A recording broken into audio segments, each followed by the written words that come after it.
Guys, Chris Paul, I think he is the most unluckiest human being to ever play professional NBA basketball. First, he has a arm sprain in the first game of the first round against the Lakers, and sure, they won. They beat the Lakers in pretty good fashion, but Chris Paul didn't really look the same. And then the second series they sweep, and it's like, okay, Chris Paul's back. Finally, he's going to make the finals this season, if you believe that the Suns will make it. But now he's in COVID protocols, most likely because there hasn't been much news. So normally when that happens, that usually means that he kind of does have it. So they're saying that he might have the COVID-19. No, he does. He does. He does. So according to Matt Barnes, if you guys saw NBA The Jump, Chris Paul goes to practice straight home, and he does, it's a routine that he does. But still somehow he got the virus. So that just goes to show all of us, before we even get into the Chris Paul thing, we got to still keep staying safe, and please keep wearing your masks. Even if you're vaccinated. Exactly.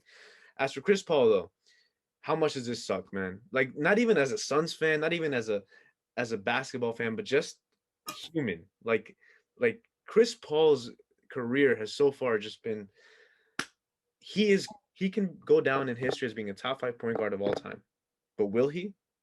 And will this affect him? What do you guys think? What do you guys say about this whole situation with Chris Paul?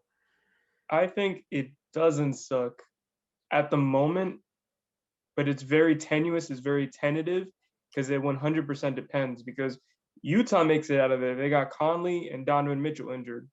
Suns are better than those guys without those two, definitely, because they got D-Book, DeAndre Ayton. Okay, let's say the Clippers make it out. Kawhi is more than likely facing an ACL tear.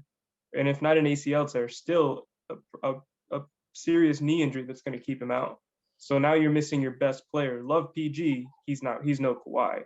So now You love PG? playoff P, right? Bro, So P, now I call it even. It's not like they're facing a fully healthy team, and it's like, dang, I wonder what would have happened if CP3 was, this would not be another Kevin Durant-led Warriors where they're 3-2 up and CP3 gets injured and boom, there's a wash, because then it's unbalanced. Right now, it's the scales are kind of even at the moment. If not, the advantage is kind of towards the Suns, because they have been overachieving this entire time. And I've said what I've said about overachieving teams. They are the real deal. Look at the Heat last year, right? Jimmy Butler looked like LeBron James. And now you got D-Book, you got Cameron Payne playing his heart out, you got DeAndre Ayton looking like a superstar, or a superstar mini version of that. Yeah. So I feel like it's not the end of the world that CP3 has COVID, because it's not an injury, it is COVID. And because he's vaccinated, I feel like it might be a little easier to kind of maybe he'll come back a little earlier. We don't know, but I do feel like it's a little balanced, and it's not a big deal. It's not as a big deal. Yeah. What do you think? What do you think, Johnny? Yeah, it was a shock at first just because of CP3, and it's like, okay, this is the worst thing that could happen. But so I've been hearing that his viral load is like very, very low, which means his ability to spread it to other people is like completely low. That's why nobody else got it. Phoenix Suns is probably one of the more vaccinated teams in the league. Chris Paul got vaccinated in February, and also a source from the person that handles the health and safety protocols saying that it's looking pretty optimistic for Chris Paul. That's why the news is coming out on Saturday about his potential availability compared to a earlier day. So I think Woj is going to probably give us an update tonight. We'll see what happens. And yeah, like the Suns. If Utah wins Game 6 and goes Game 7, yeah, it prolongs the CP3 should. He really could be good to go for Game 1 anyway. And the Suns, they're and good. if not Game 1, Game 2 at the earliest, right? And the Suns are good enough to steal a game anyway, just because both of these teams are injured, just like Cassandra said.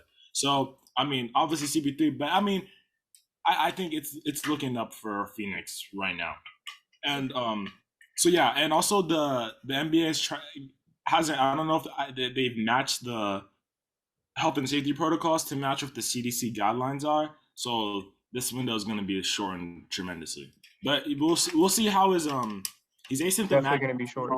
We'll see if that affects him in any way, because he was hot last time he was on the court. Yeah, I think it's it's good that he was vaccinated. It's good that we're looking at it, from this perspective. But now, from a human side, from a COVID perspective, COVID is still COVID, regardless if you got the vaccine or not. It's still a virus and it's still out there. And Chris Paul, I mean, it sucks that it happened to him because, like I mentioned before, so many things just go wrong for Chris Paul. So it would suck for him to be not 100% now for this Western Conference Finals, and not be a liability for the team, because obviously Chris Paul on the floor is definitely not a liability.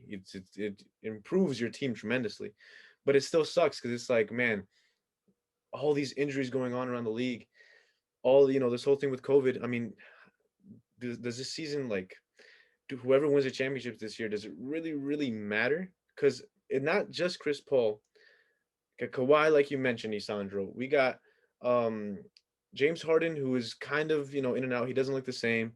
Kyrie Irving also injured. Donovan Mitchell, Mike Conley, a lot of these top guys for these final teams to try to compete for a championship. Danny Green. Okay.